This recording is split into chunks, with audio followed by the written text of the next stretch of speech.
पूर्णिमा का चांद पुराने कब्रिस्तान के ऊपर टंगा था, जिसकी हल्की रोशनी जमी हुई कब्रों की कतारों पर अजीब सी छायाएं डाल रही थी। ठंडी हवा बिना पत्तों वाले पेड़ों के बीच से बह रही थी, अपने साथ हल्की फुसफुसाहटें ले आती, इतनी धीमी कि यह सिर्फ दिमाग का भ्रम भी हो सकता था। एक टॉर्च की रोशनी अंधेरे को चीरती हुई जमीन पर पड़ रही थी, गीली मिट्टी में भारी जूतों की आहट के साथ। जोनाथन हार्ट, एक थका मांदा कब्रिस्तान का रखवाला, सतर्कता से कब्रों के बीच से गुजर रहा था। उसका खुरदुरा चेहरा उम्र और थकान से भरा था, लेकिन उसकी गहरी आंखें लगातार इधर उधर देख रही थीं, कुछ तलाशती हुई। ठंडी हवा में उसकी सांस भाप बनकर उड़ रही थी। एक कब्रिस्तान शांत जगह होती है, या कम से कम ऐसा होना चाहिए। जोनाथन एक पुरानी कब्र के सामने रुका। उसका नाम पट्टिका जंग लगी थी और मुश्किल से पढ़ी जा सकती थी। उस पर लिखा था, अज्ञात आत्मा। फुसफुसाहटें और तेज हो गईं। जोनाथन की पकड़ टॉर्च पर कस गई। उसकी धड़कन तेज हो गई। वह 20 वर्षों से इस कब्रिस्तान का रखवाला था, लेकिन इस रात में कुछ अलग था, कुछ गलत। कब्रिस्तान के छोटे से केबिन के अंदर जोनाथन अपनी अस्त व्यस्त मेज पर बैठा था, एक पुरानी जर्जर सीमेंट्री रिकॉर्ड बुक के पन्ने पलटते हुए। पन्ने पीले हो चुके थे, स्याही धुंधली पड़ चुकी थी। बाहर हवा जोर से चल रही थी, केबिन की पतली लकड़ी की दीवारों को झकझोरते हुए। फुसफुसाहटें लौट आईं, धीमी और बेचैन कर देने वाली, जैसे वे हवा में घुल रही हों। जोनाथन के हाथ कांप रहे थे जब उसने व्हिस्की का एक घूंट लिया। उसने इस कब्रिस्तान को दशकों तक संभाला था, लेकिन ऐसी आवाजें पहले कभी नहीं सुनी थी। तभी धड़ाम, दरवाजे पर अचानक कोई आवाज हुई। जोनाथन एकदम सीधा बैठ गया। उसकी धड़कन कानों में गूंजने लगी। उसने कुछ पल रुककर धीरे धीरे कुर्सी से उठकर दरवाजे की ओर कदम बढ़ाए। एक गहरी सांस लेकर उसने दरवाजा खोला। कुछ नहीं। कब्रिस्तान उसकी आंखों के सामने फैला था, खाली और स्थिर। ठंडी हवा कब्रों के बीच से बह रही थी, लेकिन वहां कोई नहीं था। फिर उसकी नजर एक चीज पर पड़ी। दरवाजे के ठीक बाहर एक पुराना पीला पड़ा पन्ना पड़ा था। भौहें सिकोड़ते हुए जोनाथन ने उसे उठाया। जैसे ही उसने उसे पढ़ा, उसका दिल जोर से धड़कने लगा। यह उसके अपने हाथ की लिखावट थी, लेकिन उसने यह पन्ना कभी नहीं लिखा था। जोनाथन हार्ट को यह पन्ना 17 नवंबर की रात को मिलेगा। उसे डर लगेगा, लेकिन उसे सुनना होगा। उसकी रीढ़ में ठंडक दौड़ गई। उसने सिर उठाकर चारों ओर देखा। रात शांत थी, लेकिन उसे महसूस हुआ कि कोई उसे देख रहा है। फुसफुसाहटें अब और तेज हो गईं, और इस बार वे उसी की आवाज में थीं। आधी रात हो चुकी थी। जोनाथन कब्र के सामने खड़ा था, वही पुरानी कब्र जिस पर अज्ञात आत्मा लिखा था। उसके हाथों में एक फावड़ा था जो हल्के हल्के कांप रहा था। वह रुका, मिट्टी के ढेर को देखता रहा।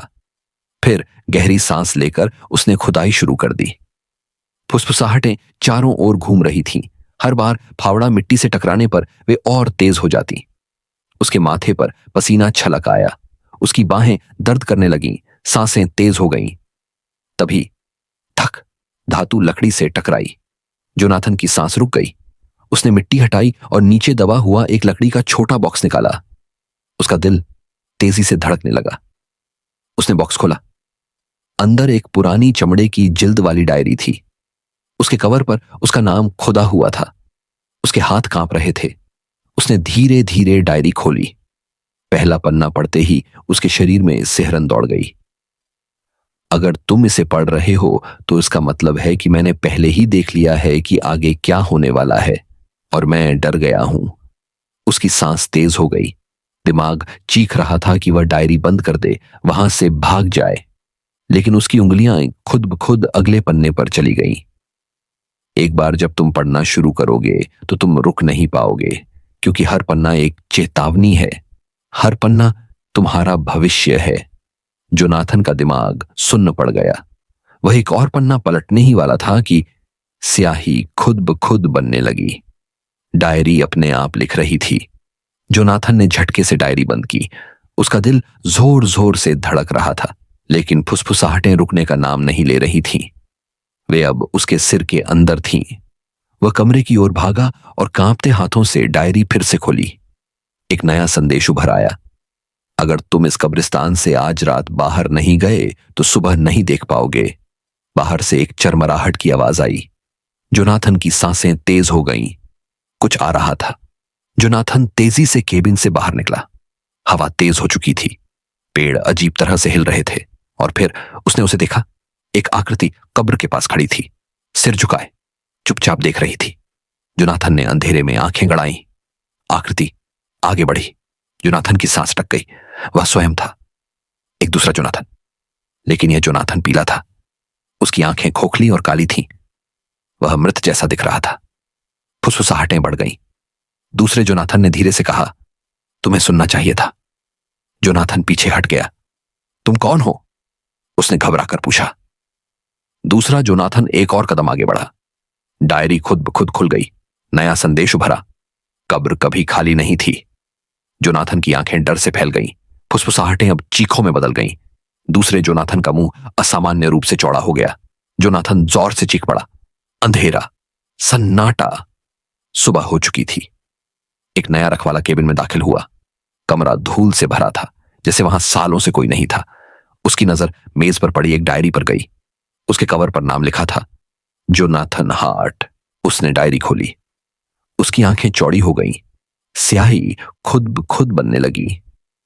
एक धीमी फुसफुसाहट गूंज उठी। अगर तुम इसे पढ़ रहे हो तो इसका मतलब है कि मैंने पहले ही देख लिया है कि आगे क्या होने वाला है। अंधेरा छा जाता है।